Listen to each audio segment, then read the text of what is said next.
Hello दोस्तों, a very warm welcome to AMR coaching classes. Geography हम पढ़ रहे थे, तो बिना किसी देरी के अपने टॉपिक की तरफ आगे बढ़ते हैं। कल हमने कुछ पढ़ लिया था आकाशगंगाओं और तारों के बारे में, जिसमें हमने खत्म किया था तारे के रंग और तापमान से।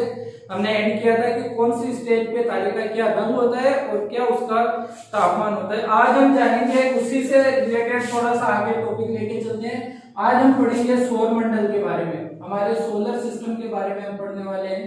सौर मंडल बेसिकली हमें इतना ही पता होता है कि सौर मंडल में सूरज है और उसके आसपास तारे हैं, लेकिन कई बार क्वेश्चंस में पूछ लिया जाता है कि निम्न में से क्या क्या सौर मंडल के अंदर आता है। तो आपको बता दूं कि सौर मंडल में सिर्फ सूर्य और ग्रह ही नहीं आते। सूर्य, ग्रह और उसके साथ साथ जो मीटियोर्स होते हैं, जो हम कहते हैं मीटियोर्स या उपग्रह होते हैं। एक तो उपग्रह होते हैं, ग्रहों के उपग्रह होते हैं, क्षुद्र ग्रह होते हैं, एस्टेरॉइड्स, क्षुद्र ग्रह हो गए। और क्या क्या हो सकता है क्षुद्र ग्रह के अलावा? उल्काएं, जैसे मीटियोर्स हमने बताया, पुच्छल तारे, उल्काएं होती है, पुच्छल तारे होते हैं। पुच्छल तारे वगैरह के बारे में जो फैक्चुअल नॉलेज रहेगी अब देखेंगे। पुच्छल तारे और जो भी धूल वगैरह होती है, धूल के मेघ, धूली मेघ वगैरह जो भी होते हैं, धूल के बादल वगैरह, ऐसी हर चीज आप सिंपल से एक ये कॉन्सेप्ट लेके चलो कि हर वो चीज जो सूर्य की परिक्रमा करती है, अब चाहे वो एस्टेरॉइड हो, उल्काएं हो, पुच्छल तारे हो, पुच्छल तारे हो, कोई ग्रह हो, उस ग्रह का उपग्रह हो। आपको पता है एक ग्रह जब सूरज की परिक्रमा करता है तो उसका उपग्रह उस ग्रह की परिक्रमा के साथ साथ वो भी सूरज की परिक्रमा करता है। तो ये सारी चीजें सौर मंडल के अंदर हम सम्मिलित करते हैं। लेकिन सौर मंडल के अंदर क्या क्या चीजें आती है? बेसिकली हमें सिर्फ इतना पता होता है कि सौर मंडल में सूर्य, ग्रह और उस ग्रह के उपग्रह आते हैं। लेकिन आप सिर्फ इतना ध्यान रखो कि जिस तारे के परिक्रमा जो भी चीज करती है वो उसके मंडल में, यानी जो चीज सूरज की परिक्रमा कर रही है वो सब सौर मंडल के अंदर सम्मिलित किए जाते हैं। आइए बेसिकली पर्टिकुलर अलग अलग पढ़ते हैं इनके बारे में। सबसे पहले हम हमारे तारे के बारे में, सौर मंडल का जो सदस्य है, जो सबसे बड़ा सदस्य है, जो मेन मुखिया कह सकते हैं सौर मंडल का, उसके बारे में पढ़ते हैं। तो सूरज के बारे में हम पढ़ने वाले हैं, सूर्य, ठीक है। क्या क्या है? सबसे पहले बात करते हैं इसकी आयु की। तो इसकी आयु कितनी है? अभी इस वक्त इसकी आयु है, वर्तमान आयु की अगर हम इसकी बात करें तो लगभग ये जी चुका है 4.7 अरब वर्ष। पता है आपको कितना ये हो चुका है। लेकिन अगर हम इसकी कुल आयु की बात करें, अभी ये इतने साल का है, 4.7 अरब वर्ष की आयु सूरज की हो चुकी है। लेकिन हम सूरज की अगर कुल आयु की बात करें कि सर ये कितने साल कुल जीने वाला है, तो इसकी कुल आयु है 10 अरब वर्ष। तो अभी तो हमारा सूरज रहने वाला है, हम जैसे हजारों पीढ़ी आगे शायद चली जाएगी तब तक सूरज साहब यहीं पे हमारे। तो हम इस बेसिस पे कह सकते हैं कि अभी इसकी ये अपनी आधी आयु के करीब पहुंचा है। इस बेसिस पे हम कह सकते हैं सूरज एक मध्यम आयु का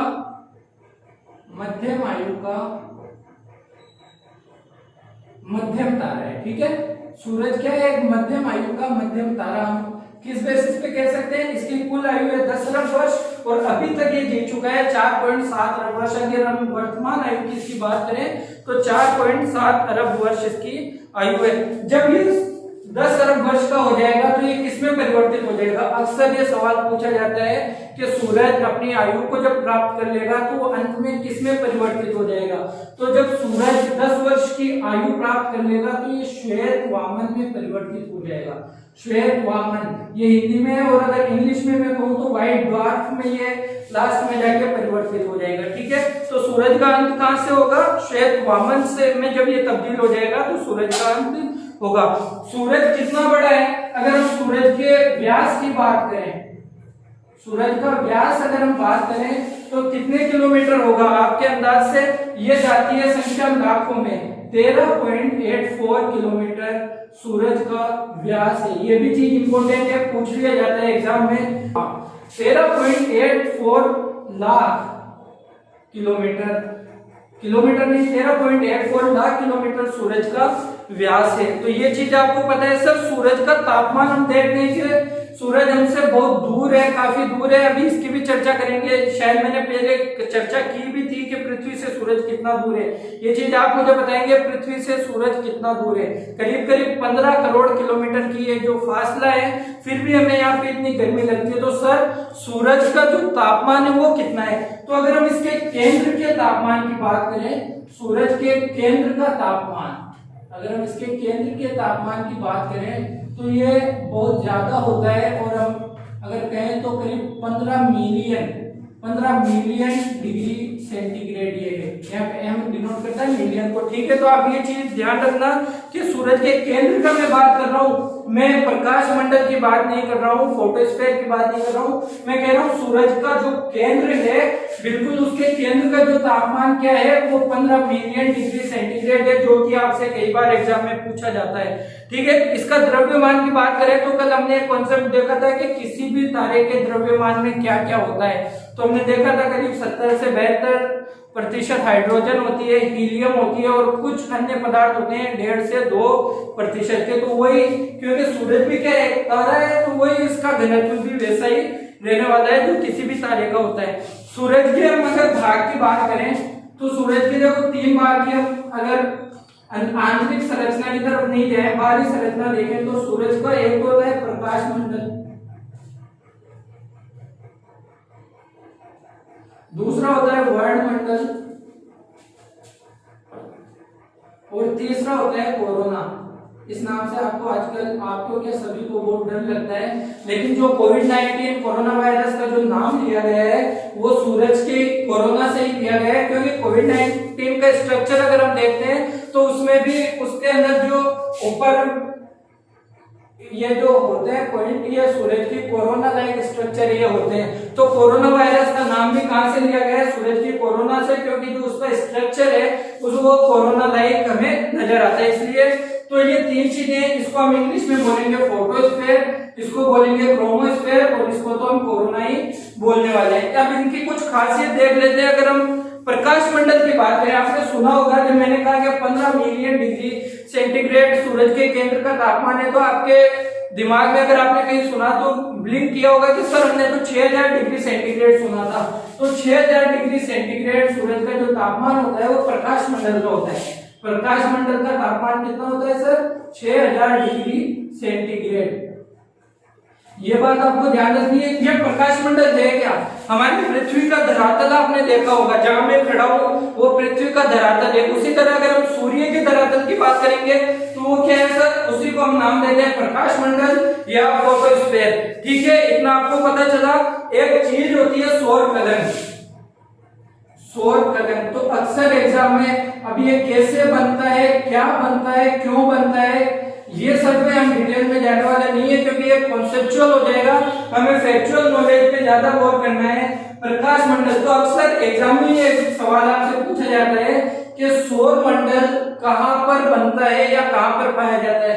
तो उसका आंसर होगा कि प्रकाश मंडल पे, सूरज में जो प्रकाश मंडल है उस पर हमें सौर कलन पाया जाता है। सौर कलन की अगर मैं बात करूं तो ये सूरज के ऊपर काला एक धब्बे के जैसा होता है। तो जहां पे वो धब्बा होता है उस जगह पे उसका तापमान थोड़ा सा कम हो जाता है। तो जहां पे ये सौर कलन होता है वहां पे इसका तापमान करीब 1500 डिग्री कम हो जाता है। हम क्या देखते हैं प्रकाश मंडल पे तापमान कितना है? 6000 डिग्री सेंटीग्रेड। लेकिन प्रकाश मंडल पर ही जब सूरज पे सौर कलन बनता है तो उसका तापमान करीब 4500 डिग्री सेंटीग्रेड रहता है। तो अगर आपसे ये भी पूछ लिया जाए कि सौर कलन का तापमान कितना होता है तो करीब करीब 4500 डिग्री इसका तापमान होता है। सौर मंडल के अंदर हम प्रकाश मंडल की बात कर रहे हैं, सौर कलन की बात कर रहे हैं। तो सौर कलन के जीवन काल कितना होता है? जब प्रकाश मंडल पे ये सौर कलन उत्पन्न होता है तो करीब ये हो सकता है कुछ घंटे रहे या फिर कुछ महीनों तक रह सकता है। कुछ घंटों से कुछ महीनों तक क्या होता है, इनका जीवन काल होता है। एग्जैक्ट हम नहीं कह सकते क्योंकि अभी तक हम एग्जैक्ट इसका अंदाजा नहीं लगा सकते। कई बार कोई सौर कलन होते हैं जो कुछ घंटे में ही समाप्त हो जाते हैं, अपने नॉर्मल हो जाता है प्रकाश मंडल, और कई बार ऐसा होता है कि वो कई महीनों तक रहता है। ठीक है सर, सौर कलन कहते हैं, लेकिन ये क्या इसका कोई चक्र है या कभी भी आ जाते हैं? ये प्रकाश मंडल के ऊपर करीब करीब 11.1 वर्ष, अगर हम इसको सिर्फ 11 वर्ष भी कहें तो कोई बहुत बड़ी बात नहीं है, एग्जाम में हो सकता है सिर्फ 11 वर्ष का दे। कितने समय अंतराल के बाद ये बनता है? इसका जो समय अंतराल है वो होता है 11.1 वर्ष। यानी आप ये कहोगे कि प्रकाश मंडल में जो सौर कलंक एक बार बना और एक बार बनने के बाद वो खत्म हो गया, तो दोबारा कब बनेगा? करीब करीब 11 वर्षों के बाद वो वापस सूर्य पे, कहां पे? प्रकाश मंडल पे। कई बार कंफ्यूजन होता है, फोटोस्फीयर में सौर कलंक बनता है और कब तक, कितने अंतराल में बनता है? 11.1 अगर एग्जैक्ट देखें, लगभग जो वैज्ञानिकों ने अब तक बताया है, और हम अगर मोटा मोटा देखें तो 11 वर्ष भी इसको ले सकते हैं। इसकी अवधि है, इसका जीवन काल कितना होता है सर? कुछ घंटे भी रह सकता है, लेकिन अगर कोई ज्यादा सौर कलंक ज्यादा जिद्दी होगा तो कुछ महीने भी वो रह सकता है। ये बात कर रहे हैं हम प्रकाश मंडल की, जो कि सूर्य का धरातल जिसे हम कहते हैं। इतनी बात थी इसकी। मंदाकिनी के केंद्र से सूर्य की दूरी, सूरज की हम बात कर रहे हैं, और आपको पता होगा जो सूरज है वो हमारी कौन सी आकाश गंगा में है? सर मंदाकिनी में है। मैं आपसे पूछूंगा मंदाकिनी की कौन से भुजा में है? आपको याद आएगा सर, आपने कल बताया था कि मध्य भुजा में, मध्यवर्ती भुजा में। तो जो मंदाकिनी का केंद्र है, आपको बताया था मैंने, उसकी 3 भुजाएं हैं, बीच में केंद्र है, केंद्र को हम बल्ज कहते हैं। सूरज मंदाकिनी के केंद्र से कितना दूर है सर? तो बताइए। अगर हम इसके केंद्र से बात करें तो सूरज मंदाकिनी के केंद्र से 32,000 प्रकाश वर्ष दूर है। 32,000 प्रकाश वर्ष सूरज मंदाकिनी के केंद्र से दूर है। और सूरज इस समझो कि ये मंदाकिनी का केंद्र है, सूरज यहाँ पे है, इसका जो फासला है ये कितना है? 32,000 प्रकाश वर्ष की दूरी पर है, प्रकाश वर्ष की दूरी पर है। और जो सूरज इसकी परिक्रमा करेगा वो कितने साल में करेगा? आप कहोगे सर 25 करोड़ वर्षों में एक चक्कर पूरा करता है।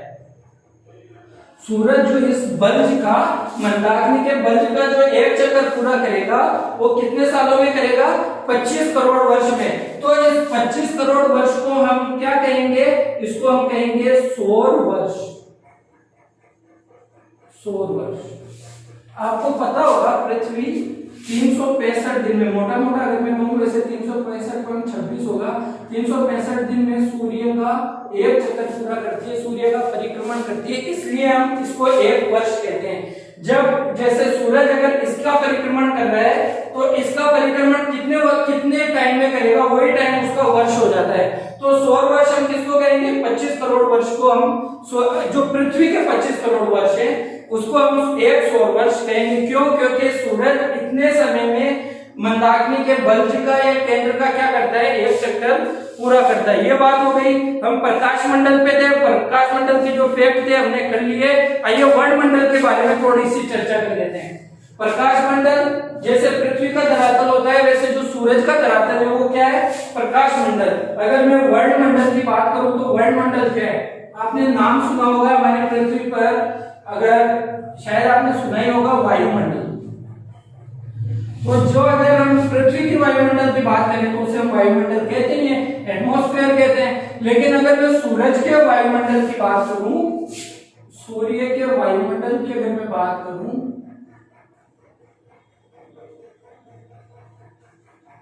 तो इसी को हम कहते हैं वर्णमंडल। ठीक है। और वर्णमंडल को इंग्लिश में अगर मैं कहूं तो हम कहते हैं क्रोमोस्फेयर, क्रोमोस्फेयर। ठीक है। तो वर्णमंडल के बारे में 2-4 बातें देख लेते हैं। अच्छा, जिस तरह से सौर कलंक कहां था? प्रकाश मंडल पे था। इस वर्णमंडल पे इसने कहा गया तेरे यहाँ सौर कलंक आता है तो मैं पीछे क्यों रहूं? वायुमंडल में इसके सौर ज्वाला उठती है। जो सौर ज्वाला का कॉन्सेप्ट है वो कहां पर उत्पन्न होता है? वो सर उत्पन्न होता है वर्णमंडल में। सौर कलंक की बात कर रहे थे प्रकाश मंडल में, और सौर ज्वाला की अगर हम बात करेंगे तो सोलर फ्लेयर कह देंगे, इंग्लिश में सोलर फ्लेयर हो जाएगा। तो सौर ज्वाला की बात करें तो कहां प्रकट होती है? वर्णमंडल में। और इस सोलर फ्लेयर ज्वाला से, अगर इस सोलर फ्लेयर की मैं बात करूं तो इससे कुछ निकलता है, एक्स व गामा किरणें निकलती है। एक्स किरणें, एक्स रेज और गामा रेज इससे क्या होती है? निकलती है। तो अगर सोलर फ्लेयर या सौर ज्वाला की बात करते हैं तो इससे क्या, कहां पे उत्पन्न होती है? वर्णमंडल में, क्रोमोस्फेयर में उत्पन्न होती है। क्या उत्पन्न होती है सर? सौर ज्वाला होती है। कुछ निकालती है क्या? कुछ रेज निकालती है क्या? एक्स और गामा रेज की है का ये उत्सर्जन करती है। इतनी बात हो गई। और ये जो सौर ज्वाला है ना, कभी कभी इतनी दूरी तक जाती है कि सूरज की कोरोना तक भी ये पहुंच जाती है। कोरोना क्या है सर? कोरोना सूरज की सबसे बाहरी परत है। अगर हम सबसे पहले देखें, प्रकाश मंडल आएगा, फिर सूरज का वायुमंडल आएगा, उसके बाद में ऊपर जाके हम देखते हैं तो फिर क्या नजर जो हमें पृथ्वी से नजर आती है वो एग्जैक्टली हम देखें तो कोरोना ही नजर आती है। तो ये जो वायुमंडल के अंदर सौर ज्वाला उत्पन्न होती है जो एक्स और गामा रेस का उत्सर्जन करती है, यही सौर ज्वाला कभी कभी इतनी बड़ी हो जाती है कि वो सूरज की कोरोना तक, जो हमें पृथ्वी से कोरोना नजर आती है, वहां तक भी अपनी पहुंच बना लेती है। ठीक है। सूर्य का जो वायुमंडल है सर, इसकी ऊंचाई कितनी है? तो इसकी ऊंचाई है, सूर्य का जो वायुमंडल है, जैसे पृथ्वी पे बात करते हैं वायुमंडल की, समताप मंडल, पहले शोभमंडल आता है, समताप मंडल आता है, मध्य मंडल आता है, ये अलग अलग जो इसमें बांटा हुआ है हमने। उसी तरह अगर हम सूर्य के वायुमंडल की बात करें तो इसकी ऊंचाई कितनी है? तो आपको ये ध्यान रखना है कि इसकी ऊंचाई अगर हम मोटा मोटा देखें तो 2000 से 3000 किलोमीटर की मोटाई में ये सूरज का वायुमंडल जो है वो फैला हुआ है। तो सूरज के प्रकाश मंडल की हमने फोटोस्फीयर की बात की, सूरज के क्रोमोस्फीयर की हमने बात की। कोरोना के बारे में बहुत कुछ नहीं है, सिर्फ इतना है कि जो सबसे बाहरी परत है सूरज की जो हमें पृथ्वी से नजर आती है वो क्या है? कोरोना है। और अगर इसकी और क्या बात करें, सूरज ये जो मंदाकिनी का एक चक्कर लगाता है 25 करोड़ साल में लगाता है, हमने देख लिया। इस 25 करोड़ साल को क्या कहते हैं? सौर वर्ष कहते हैं। सूर्य अपने अक्ष पर कैसे घूमता है? पश्चिम से सूर्य की जो घूर्णन करता है। देखो हर वस्तु जो भी ब्रह्मांड में है, आप चाहे किसी तारे की बात करोगे, किसी ग्रह की बात करोगे, किसी उपग्रह की बात करोगे, तो अगर मैं कहूँ ना वो दो तरह से घूमता है। एक तो वो अपनी अक्ष पे घूर्णन करता है, जैसे शक्तिमान आपने देखा होगा, उड़ता है कैसे? अपनी जगह पे घूमता है वो फिर उड़ता है। तो एक तो कोई भी जो ब्रह्मांड में कोई भी चीज है, एक तो वो अपनी जगह पे घूमेगी, दूसरा उसका एक केंद्र होगा। जैसे हमारे सारे ग्रहों का केंद्र क्या है? सूरज है। तो दूसरा कोई भी ग्रह एक तो अपने अक्ष पे घूमेगा, सेकंड वो क्या करेगा? जो उसके केंद्र में है उसका भी वो चक्कर लगाएगा। तो सूरज अपने अक्ष पर घूमता है। अक्ष पर कैसे घूमता है? पश्चिम से पूर्व दिशा की तरफ घूमता है। पश्चिम से पूर्व की ओर वो सूरज भी क्या करता है? घूमता है। तो एक तो सूरज अपने अक्ष पे घूमता है, दूसरा किसका चक्कर लगाता है? जिसे हम कहते हैं परिक्रमण। जैसे हमने कहा था सौर वर्ष 25 करोड़ वर्षों में मंदाकिनी के केंद्र का वो चक्कर लगाता है 25 करोड़ वर्षों में, जिसे हम क्या कहते हैं? एक सौर वर्ष कहते हैं। ठीक है। तो सूर्य अपने अक्ष पर जो पूर्व से पश्चिम घूमता है, इसे हम कहते हैं सौर परिभ्रमण। जो पूर्व से पश्चिम सूरज घूर्णन करता है, अपने अक्ष पे करता है, इसे हम क्या कहते हैं सर? सौर परिभ्रमण। तो दो कॉन्सेप्ट आपको याद रखने हैं, एक तो सौर वर्ष और एक सौर परिभ्रमण। परिभ्रमण क्या है? अपने ही अक्ष पे घूमता है। किस दिशा में घूमता है? पूर्व से, सॉरी पश्चिम से पूर्व घूमता है। सेकंड केंद्र का, मंदाकिनी के केंद्र का वो चक्कर लगाता है 25 करोड़ वर्षों में। पृथ्वी के 25 करोड़ वर्षों में जो सूरज का एक वर्ष होता है और उसे हम सौर वर्ष कहते हैं। ठीक है। सूर्य के भूमध्य रेखीय क्षेत्र का अगर हम देखें तो, चलो इसको छोड़ते हैं, इतना इंपॉर्टेंट नहीं है। सूर्य अपने अक्ष पर कोण बनाता है। आपने शायद अगर आपने एकेडमिक लेवल जब पढ़ा है तो आपने ये जरूर सुना होगा कि पृथ्वी अपने अक्ष पर 23.5 डिग्री झुकी हुई है। इसी को हम कहते हैं पृथ्वी अपने अक्ष पर 23.5 डिग्री का कोण बनाती है। तो सूर्य कितने डिग्री का बनाता है सर? सूर्य अपने अक्ष पे 7 डिग्री का कोण बनाता है। ये बात इंपॉर्टेंट है, नोट करने लायक है, आपको नोट कर लेनी चाहिए। तो अब देखो हम सूर्य की बात करने लगभग लास्ट में पहुंच चुके हैं सूर्य के। अब आपने कोरोना के बारे में सुना था, कोरोना वायरस की मैं बात नहीं कर रहा हूं जिससे आप सब डरे हुए हैं और घर पे बैठ के अपनी तैयारी को जारी रखे हुए हैं। उसी तैयारी के लिए हम आए हैं आपके लिए कि जब आप घर पे बैठे हो कोरोना की वजह से, तो आपको अपनी पढ़ाई में डिस्टर्बेंस ना हो और आप अपनी पढ़ाई को कंटिन्यू रख सके। हम हाजिर हैं, क्या आप अपने इस कदम के लिए एक्टिवेट हुए या नहीं, या घर पे वही लथार्जिक अंदाज में आप पड़े हुए हैं? तो सूर्य की जो कोरोना की मैं बात करूँ, ये कोरोना इसको यहाँ ले लेते हैं, इसके अध्ययन के लिए आपने पता है जो प्राइवेट जो स्पेस एजेंसियां होती है अलग अलग देशों की, वो हर एक सेपरेट किसी भी हम ब्रह्मांड की वस्तु की बात करें तो कई उन पे मिशन भेजे जाते हैं। तो हमारा इसरो जिसने हमें कई बार गर्व करने का मौका अपनी हिस्ट्री में दिया है। तो हमारा इसरो जो है इसने एक मिशन भेजा है सूर्य की कोरोना के लिए, भेजा नहीं है, भेजने वाला है। इस मिशन का नाम आपको याद होना चाहिए, सूर्य की कोरोना के अध्ययन के लिए एक मिशन है इसरो का, इसका नाम है आदित्य L1। आदित्य L1 ये मिशन इंपॉर्टेंट है। क्यों इंपॉर्टेंट है? क्योंकि फ्यूचर में होने वाला है, 2020 में होने वाला था, पता नहीं कोविड-19 की वजह से इस कोरोना के अध्ययन के लिए जा रहा था, लेकिन किसी और कोरोना की वजह से हो सकता है वो डिले हो जाए। ठीक है, तो इसका हमें ध्यान रखना है। इसी तरह से सूरज के अध्ययन के लिए एक नासा का भी एक मिशन है। जैसे हमने ये तो देखा, ये जो आदित्य L1 है ये किसका मिशन है? इसरो का है। नासा अमेरिका की जो यूएसए की कंपनी है। चलो मैं आज आपसे एक सवाल पूछता हूँ। आज का सवाल आपको नासा का क्या बताना है? पूरा नाम बताना है, कब स्थापित की गई वो बताना है। नासा ने चांद पे जो सबसे पहले मानव उतरा था, शायद नासा का ही था वो, कौन, हाँ नासा का ही था, वो कौन सा मिशन था वो भी आपको बताना है। जो चांद पे मिशन भेजा था नासा ने, जिसपे सबसे पहले चांद पे कदम रखा गया था, वो मिशन, नासा का पूरा नाम, कब ये एस्टेब्लिश हुई, ये सारी चीजें आपको कमेंट में मैं वेट कर रहा हूँ, आपको जरूर बतानी है। हम क्या बात कर रहे थे सर? कोरोना के अध्ययन के लिए इसरो ने एक मिशन भेजा है आदित्य L1। सेकंड हम क्या बात करेंगे सर, नासा ने भी कोई मिशन भेजा है क्या? तो अगर इसरो ने भेजा है तो नासा कैसे पीछे रहने वाला है? तो नासा के मिशन का नाम आप याद कर लो, Parker solar probe. Parker solar probe NASA के मिशन का नाम है, और आदित्य L1 जो है वो इसरो के मिशन का नाम है। ये हम सूरज की बात इतनी कर चुके हैं, थोड़े से फैक्ट हैं सूरज के बारे में। सूरज की मेन जो मोस्ट फैक्चुअल नॉलेज थी वो हम ले चुके हैं, थोड़े से फैक्ट हैं और देखने हैं, इतना आपने नोट कर लिया होगा। आइए आगे चलते हैं।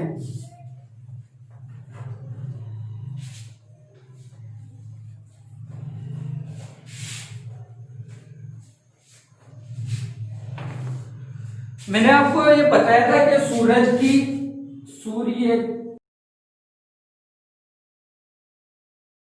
तो हम अगर बात करें तो सूर्य की हमारी पृथ्वी से दूरी,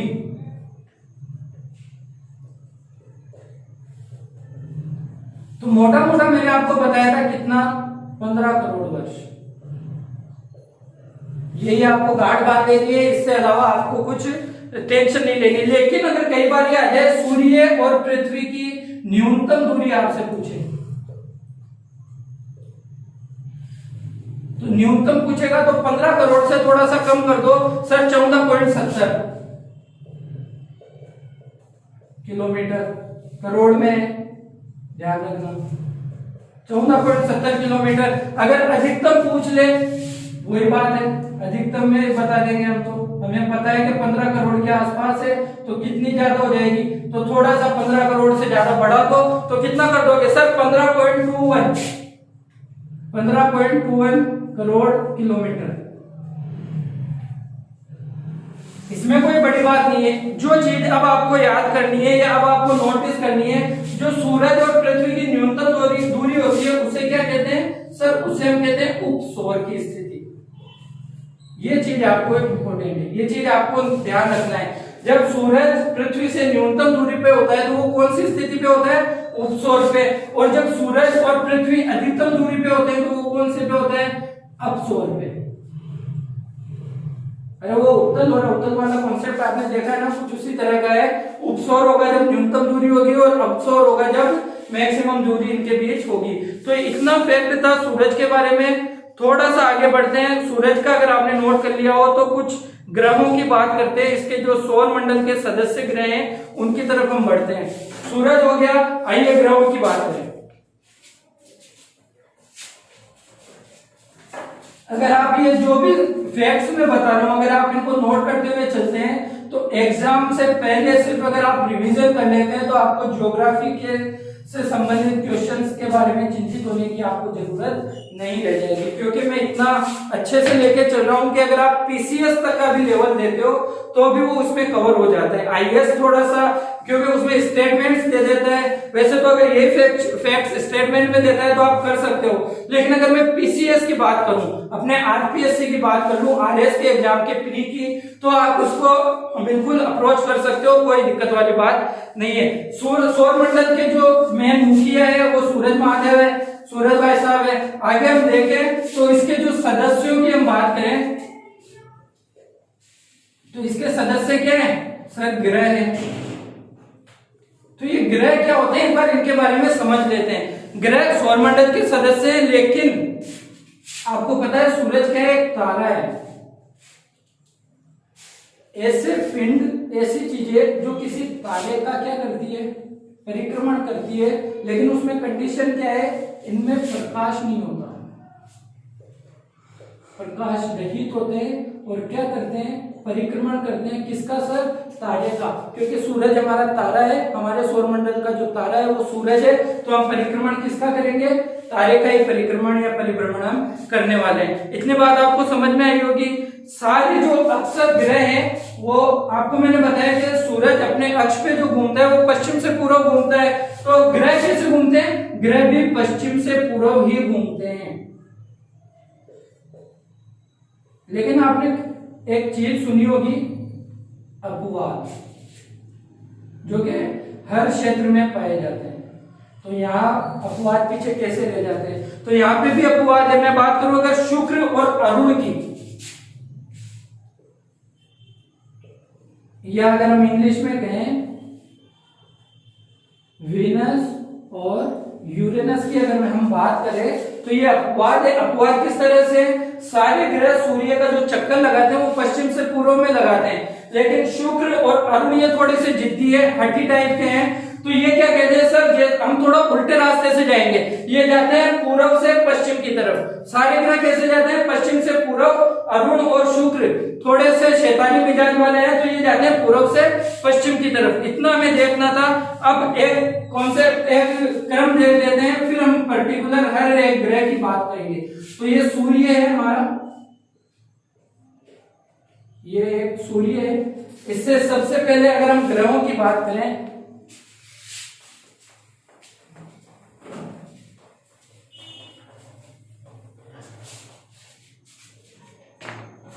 ये सूर्य है। यहां पे मैं कहूं सबसे पहले अगर कोई ग्रह आता है तो ये क्या आता है? एक ग्रह ये है।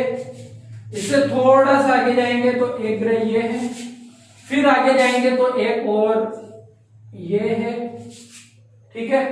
तो और एक और अगर हम बात करें तो ये, फिर यहाँ पे एक बेल्ट पाई जाती है एस्टेरॉइड्स की।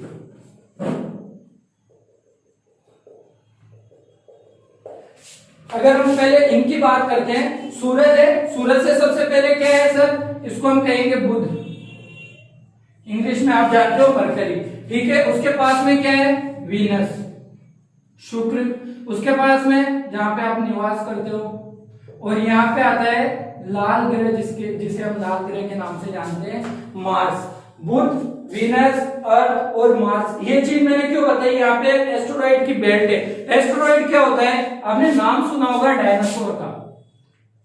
मैं ऐसे एक फैक्ट के अंदाज में आपको बता रहा हूं कि एस्टेरॉइड क्या होता है। एस्टेरॉइड आकाश में घूमने वाले कुछ पत्थर होते हैं, और ये पत्थर कितने बड़े हो सकते हैं? आपने हिमालय पर्वत, जो कि हमारी पृथ्वी पर दुनिया का सबसे ऊंचा पर्वत है, वो उससे भी बड़े बड़े एस्टेरॉइड होते हैं। जब हमारी पृथ्वी पर डायनासोर निवास करते थे ना, तो एक हिमालय पर्वत से भी बड़ा, हिमालय का जो माउंट एवरेस्ट है ना, हिमालय का जो माउंट एवरेस्ट है,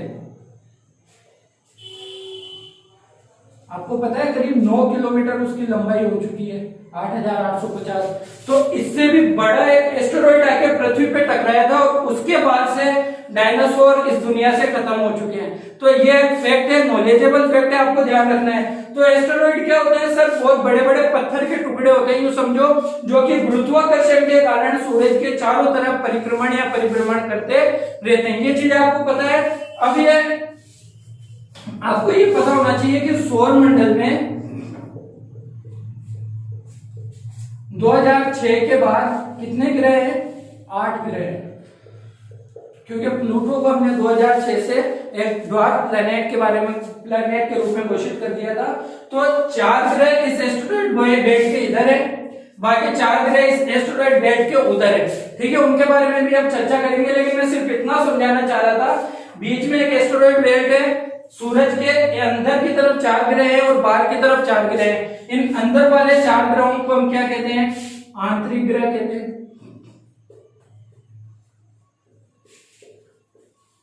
बाहर क्या क्या आ जाता है? तो बाहर सबसे बड़ा आता है जुपिटर, फिर आ जाता है सैटर्न, फिर क्या आ जाता है यूरेनस, और फिर आ जाता है नेपच्यून। ये जो बाहर वाले 4 ग्रह हैं इनको हम कहते हैं बाह्य ग्रह। तो देखो, ये तो अनपढ़ आदमी कह देगा कि अंदर की तरफ आंतरिक और बाहर की तरफ बाह्य, लेकिन हमें कुछ और बताना है इनको। इनका एक और नाम है टेरेस्ट्रियल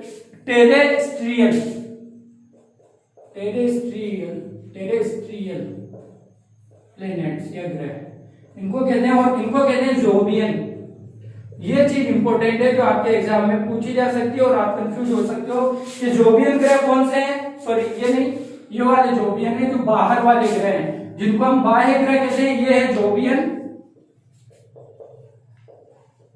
और जो अंदर वाले ग्रह हैं बुध, वीनस, अर्थ और मार्स, ये क्या है? ये टेरेस्ट्रियल ग्रह हैं। ये बात हो गई ग्रह के बारे में। अब हम पर्टिकुलर चलते हैं ग्रहों के बारे में। सूरज के सबसे नजदीक जो ग्रह है उसकी बात अगर हम करें तो कौन सा है? आपको मैंने बताया था बुध ग्रह।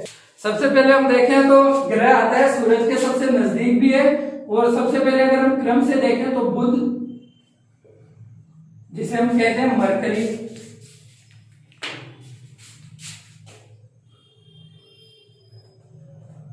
वैसे एक सवाल पूछने का मन कर रहा है यहाँ पे, लेकिन मैं पूछ चुका हूं आपसे, तो आज रहने देते हैं। मरकरी एक धातु भी होती है जो रूम टेम्परेचर पे क्या होती है? लिक्विड फॉर्म में होती है ना।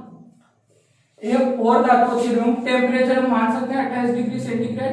एक और धातु होती है 28 ही मानते हैं रूम टेम्परेचर। एक और धातु होती है जो अगर 28 से 29 डिग्री कर दिया जाए टेम्परेचर तो वो भी क्या हो जाती है? लिक्विड हो जाती है। इस धातु का नाम आप मुझे बताएंगे। ये मैं आपका कमेंट में वेट करूंगा, अगर आप नहीं बता पाए तो कल फिर हम बताएंगे।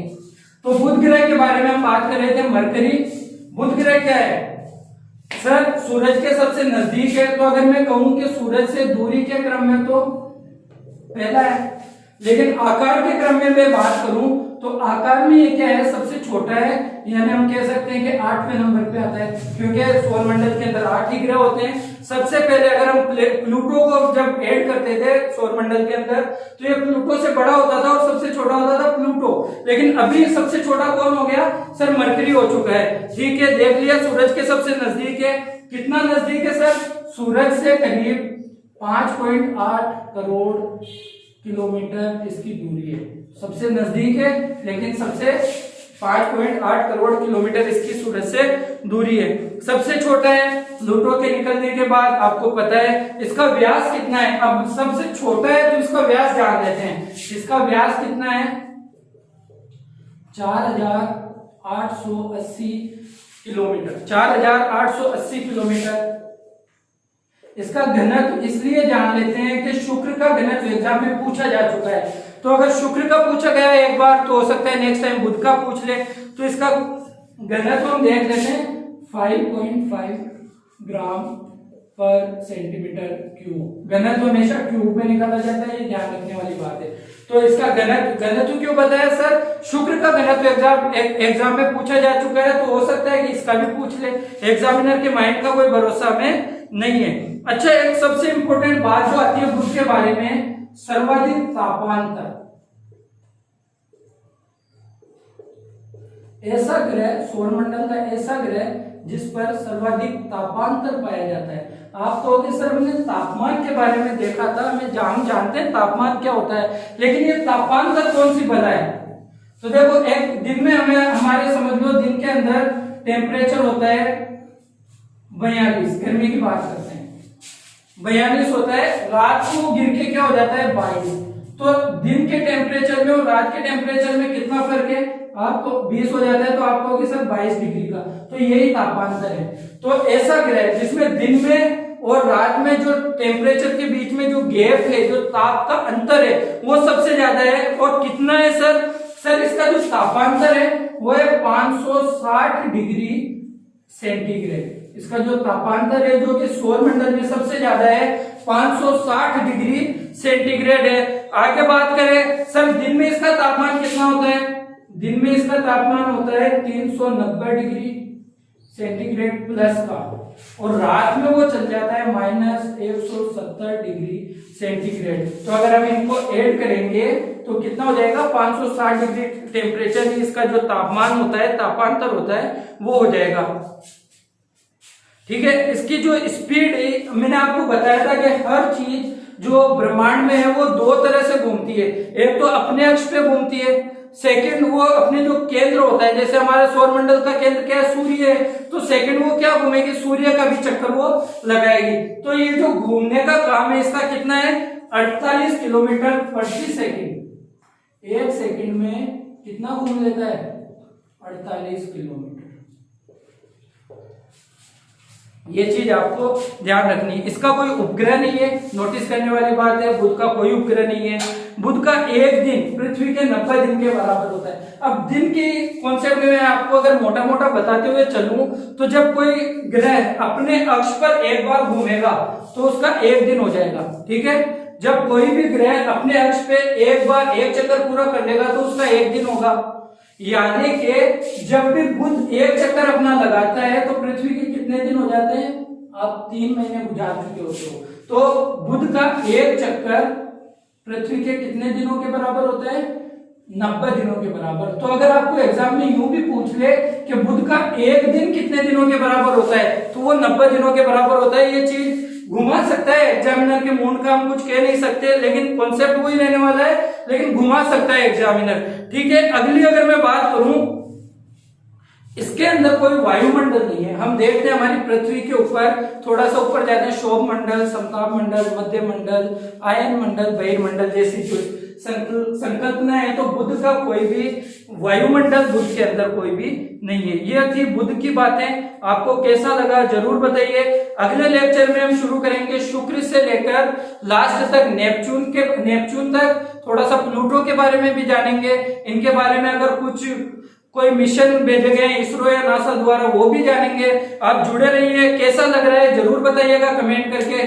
कुछ सवाल आपसे पूछे जा रहे हैं कमेंट के लिए, उसके आंसर का इंतजार रहता है। तो उम्मीद है आपको पसंद आ रहा होगा। नेक्स्ट लेक्चर में मिलेंगे, तब तक के लिए स्टे ट्यून, कंटिन्यू रहिए, पढ़ाई जारी रखिए। Thank you very much.